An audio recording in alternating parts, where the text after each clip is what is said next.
Hermenéutica, clase 4, audio 1. Bueno, buenas noches queridos hermanos. Después de un tiempo de no tener clase, estamos retomando nuestra materia de hermenéutica. La última vez estuvimos hablando de los distintos métodos de interpretación de las escrituras que tienen distintas corrientes de pensamiento. Dijimos que está el método racionalista, que son las personas que consideran que lo sobrenatural no existe, que todo tiene que poder ser explicado de forma razonada o de forma razonable y de forma material. Entonces ellos van a desconfiar y dudar de todos los milagros, de todas las cosas sobrenaturales y las van a ver como producto de simplemente causas naturales.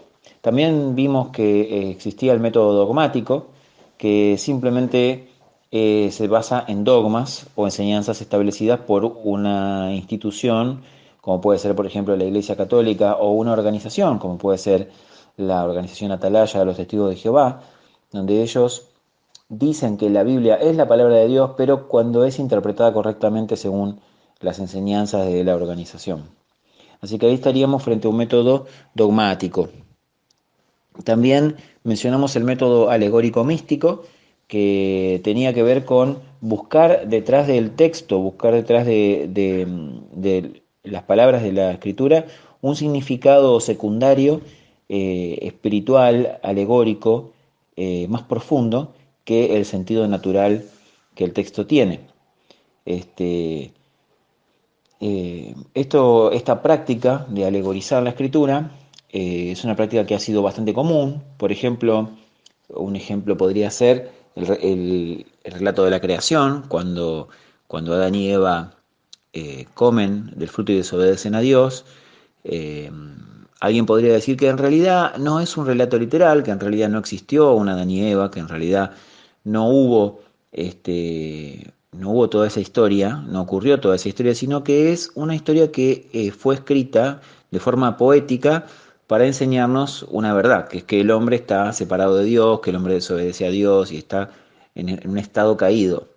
Eh, También pasa lo mismo, por ejemplo, con la resurrección de Cristo.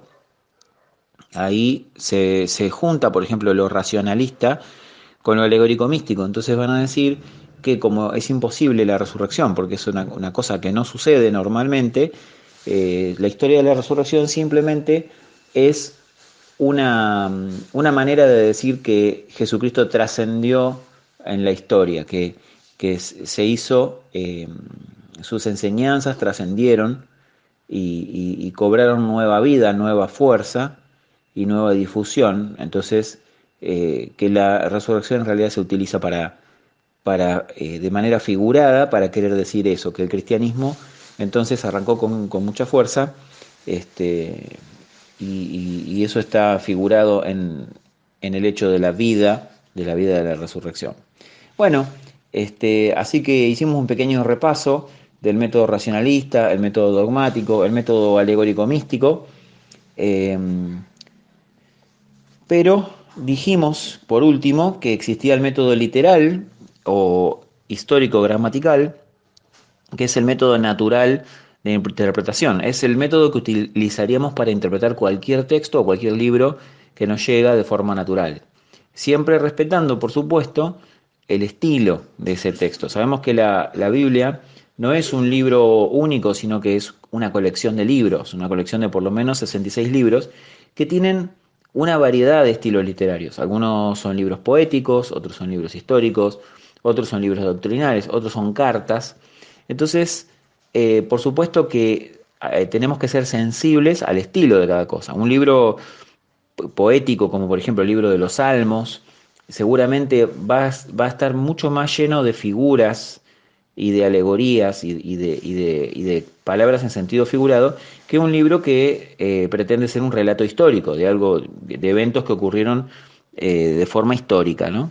Así que si bien estamos en contra del método alegórico místico, no negamos que hay figuras en la escritura. Pero, ¿cuál sería la diferencia? Bueno, la diferencia es que eh, la misma escritura nos da a entender cuando una figura, cuando está utilizando una figura. y esa figura fue puesta intencionalmente por el escritor para que funcione como una figura.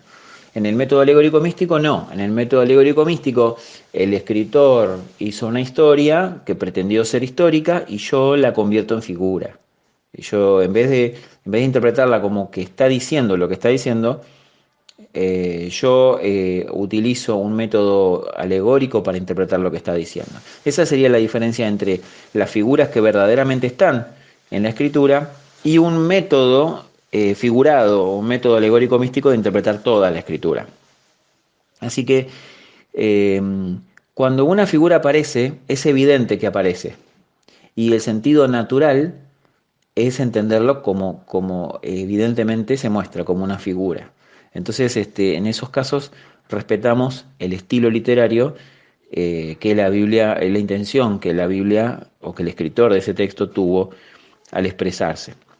Así que estuvimos definiendo el método literal, dijimos que es que cada palabra se toma en el significado básico, sencillo, que se le daría en su uso normal, ordinario, acostumbrado, bien sea empleado al escribir, al hablar o al pensar. Y dijimos que se llamaba método histórico gramatical. Estas dos palabras son importantes. La primera, histórico, quiere decir que las palabras que aparecen en el texto son palabras que tienen un contexto histórico. Cuando se habla del desierto, cuando se habla de dar de tomar a los camellos, cuando se habla de prácticas o hechos que eran costumbres en la antigüedad y en esas regiones geográficas en donde las historias ocurrieron, tenemos que interpretarlas dentro de ese contexto. No podemos trasplantar directamente lo que estamos leyendo al siglo XXI y entenderlo como si esas cosas estuvieran ocurriendo hoy. Por ejemplo, en aquel entonces y en aquellas tierras, en Medio Oriente, en la antigüedad y aún hasta hoy en Medio Oriente, la hospitalidad es una costumbre muy importante, es una costumbre socialmente de mucho valor. Incluso es mal visto la persona que no está dispuesta a ofrecer hospitalidad. Entonces, cuando leemos textos vemos cuán común y cuán habitual es que se hospeden mutuamente las personas, incluso desconocidas, en los relatos, por ejemplo, en el libro del Génesis, pero también en todo el Antiguo Testamento. Eh, Así que estas costumbres históricas van a darle el contexto para que podamos interpretar esos textos y esas historias de forma correcta. Y decimos que es histórica y decimos también que es gramatical porque el idioma tiene reglas en los que las palabras funcionan dentro de oraciones, dentro de frases, dentro de párrafos y dentro de párrafos más grandes. Entonces, cuando nosotros leemos una palabra, esa palabra va a tomar su significado del contexto, va a tomar su significado del resto de la frase, del resto del párrafo, y por eso decimos entonces que nuestro método es histórico gramatical, porque hay un contexto histórico y un contexto gramatical. No debemos nunca tomar un texto fuera de contexto para interpretarlo, sino que siempre el texto tiene que ubicarse dentro de su contexto histórico y dentro de su contexto gramatical. Así que eh, vimos entonces que ese es el método que nosotros consideramos correcto y vamos a ver un poquito ya entrando de lleno en cómo usar este método correcto de interpretación. Y para eso tenemos que tener en cuenta ciertas consideraciones. En primer lugar, tenemos que investigar el trasfondo. En segundo lugar, tenemos que interpretar las palabras. Y esas palabras se van a tener que interpretar según el sentido del idioma original, según el sentido usual y ordinario, según el sentido de la frase y según el sentido del contexto. Vamos a meternos un poquito en estos temas y luego vamos a hablar también un poco de la importancia de los pasajes paralelos y también el propósito, el plan y las limitaciones de cada libro de la Biblia. Pero eso lo vamos a hacer entonces a partir del próximo audio.